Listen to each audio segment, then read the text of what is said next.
NCERT exercise 4.3 का हम दूसरा सवाल लगाएंगे।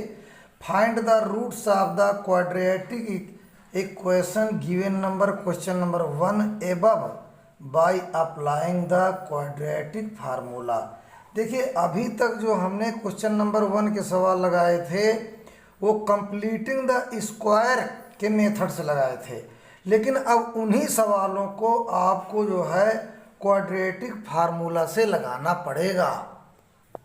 तो देखिए, इसी सवाल को मैंने मेथड ऑफ कंप्लीटिंग स्क्वायर में लगाया था। अब इस सवाल में इसी दूसरे क्वेश्चन में कह रहा है कि इसमें जो है आप लोग क्वाड्रेटिक फार्मूला के नियम से लगाएंगे। तो हम यहाँ पर लिखेंगे हैंस ऐसे, है ना। ए इक्वल में क्या है 2, ये ए है, ये बी है, ये सी है। इक्वल में ए इक्वल में 2। और फिर इसके बाद बच्चों b इक्वल में क्या -7। इसके बाद c इक्वल में है 3। ये हम लगाएंगे।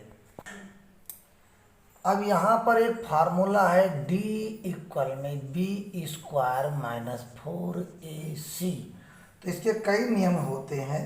अब बराबर देखिए d इक्वल में b क्या है, तो b आपका -7 है ना, तो यहाँ पर -7 रखेंगे आप, स्क्वायर हो जाएगा। फिर ये फार्मूला का 4 है, फिर a क्या है आपका 2, हम यहाँ पर आपका 2 रखेंगे। c क्या है 3, अब यहाँ पर हम इनटू में 3 रखेंगे।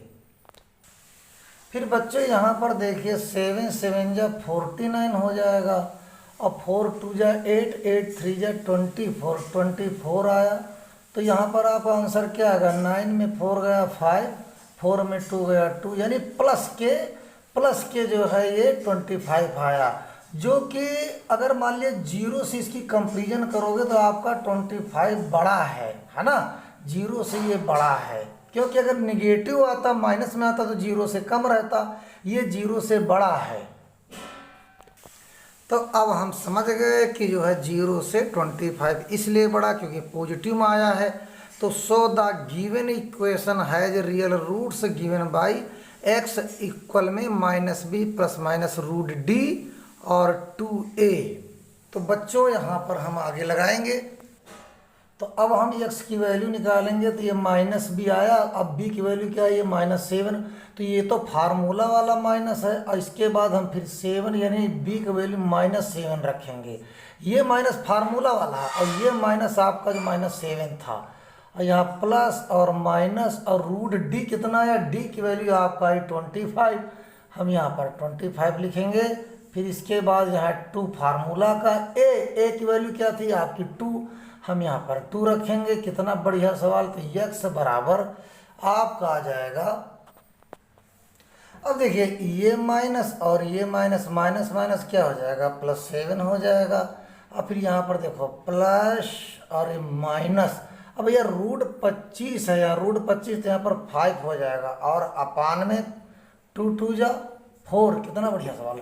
अब देखिए, एक बार हम +7 रखेंगे, यहाँ पर प्लस माइनस दोनों हैं, यहाँ +5 रखेंगे, एक बार माइनस छोड़ देंगे। अब यहाँ पर 4 आया। अब यहाँ पर 12/4 4 3 जा 12। तो आपकी वैल्यू कितनी आई, एक रूट से आपका आ गया 3। अब जो है एक बार हम जो है माइनस में रखेंगे, तो यहाँ पर देखिए +7 और -5 अपान में 4।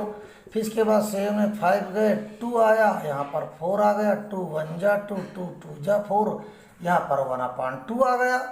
तो एक 1/2 आया रूट से, एक ये जो है 3 आया। तो इस नियम से भी आप लगा सकते हैं। फिर यहाँ स्टेटमेंट लिखेंगे, the roots of the given equation 3 and 1/2। कितना प्यारा सवाल।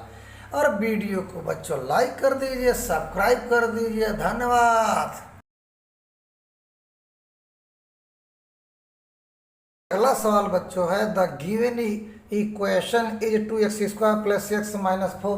तो यहाँ पर भी बच्चों a इक्वल में 2 आएगा ये वाला, और फिर इसके बाद b इक्वल में जो है 1 आएगा। देखो, इसका कोफिशिएंट 1 माना जाएगा, क्योंकि कोई गिनती तो नहीं, तो 1 है।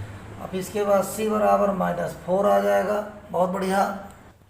फिर इस प्रकार से d इक्वल में b² - 4ac। अब भाई जो है देखो b कितना है तुम्हारा, b तो तुम्हारा 1 है, तो यहाँ 1 स्क्वायर लिखो, -4 इंटू a कितना है 2 और c कितना है -4 है।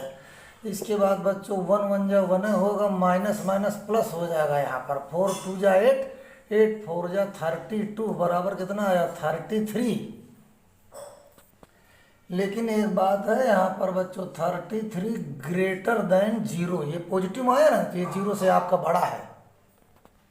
तो आप बच्चों वही फार्मूला यहाँ पर लिखेंगे, एक statement show the given equation has real roots given by x is equal to -b plus minus root D upon में 2a। तो आपका तो d की वैल्यू 33 आई थी। अब यहाँ पर हम लिखेंगे x is equal to minus, अब b की वैल्यू कितना है 1 है, फिर प्लस और माइनस आएगा, रूट आएगा आपका 33 अपान में 2 और a की वैल्यू है 2। अरे वाह। अब इसके बाद -1 प्लस माइनस रूट 33 अपान में 2 2 जा 4। अब यहाँ पर x is equal to -1 plus minus root 33 upon 4, तो लिखेंगे the roots of the given equation are. अब देखो एक बार प्लस में लिखेंगे, एक बार माइनस में लिखेंगे, यही आपकी वैल्यू हो जाएगी। तो x बराबर -1, अब ये प्लस छोड़ लगा दो यहाँ पर, प्लस रूट 33 अपान 4 ये आ गया। और दूसरा होगा -1, अब ये प्लस ना लगाओ यहाँ पर माइनस लगाओ, माइनस रूट 33 अपान में 4। यही आपके दो रूट्स निकल आएंगे और यही आपका आंसर हो जाएगा। तो पेपर में जिस मेथड से कहे उस मेथड से लगाइए। जैसे मैंने पहले सवाल में the method of square roots, उसमें स्क्वायर करके लगाया था। इसमें जो है आपका इसमें क्वाड्रेटिक फार्मूला से लगाया है, तो मेथड अलग अलग है।